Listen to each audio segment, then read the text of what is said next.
नमस्कार मित्रांनो, पुण्यश्लोक अहिल्यादेवी होळकर शेतकरी कर्जमुक्ती योजना 2026 अंतर्गत एक अत्यंत महत्त्वाचे परिपत्रक आणि त्याचे स्पष्टीकरण हे समोर आलेले आहे।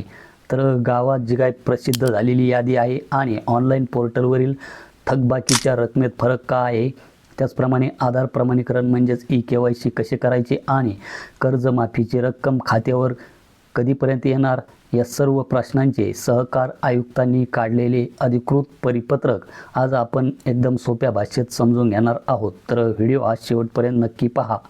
तर सहकार आयुक्त व निबंधक सहकारी संस्था महाराष्ट्र राज्य पुणे यांचे हे परिपत्रक आपण येथे पाहू शकतात। विषय आहे पुण्यश्लोक अहिल्यादेवी होळकर शेतकरी कर्जमुक्ती योजना 2026।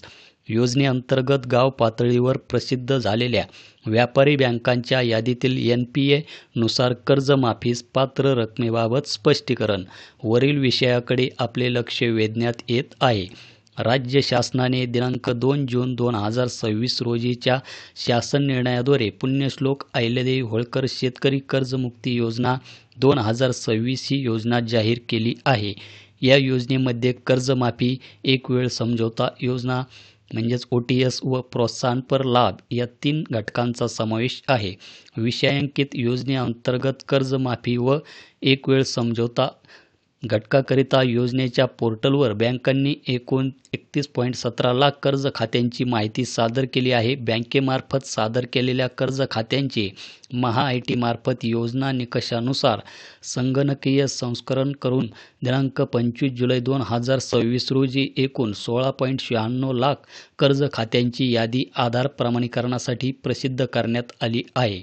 यामध्ये जिल्हा मध्यवर्ती सहकारी बँकेकडील 7.03 लाख कर्ज खाती व व्यापारी बँकाकडील 9.93 लाख कर्ज खात्यांचा समावेश आहे। सदर योजनेतील गाव पातळीवर प्रसिद्ध झालेल्या याद्यामध्ये व्यापारी बँकामधील NPA खातेदार शेतकऱ्यांच्या नावासमोर दर्शविलेल्या थकबाकी रक्कम तसेच योजनेच्या पोर्टलवरील रकमेत फरक असल्याचे निदर्शनास आले आहे।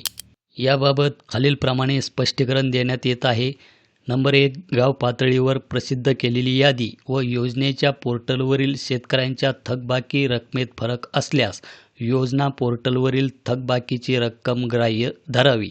त्यानंतर नंबर 2, योजनेच्या पोर्टलवर दिसणारी शेतकऱ्यांच्या कर्जाची थकबाकीची रक्कम दिनांक 31/3/2026 रोजीची आहे।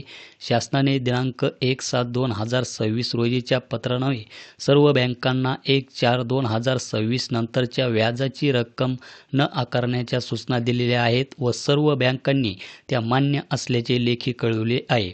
शेतकऱ्यास योजनेच्या पोर्टलवर दिसणारी जी काही रक्कम आहे ही मान्य असल्यास त्यांनी आधार प्रमाणीकरण करावे। नंबर 3, आधार प्रमाणीकरण केल्यानंतर शेतकऱ्यास आधार प्रमाणीकरण यशस्वी झाल्याची पावती प्राप्त होणार आहे। या पावतीमध्ये शेतकऱ्याची कर्जमुक्ती होणाऱ्या रकमेची माहिती उपलब्ध होईल।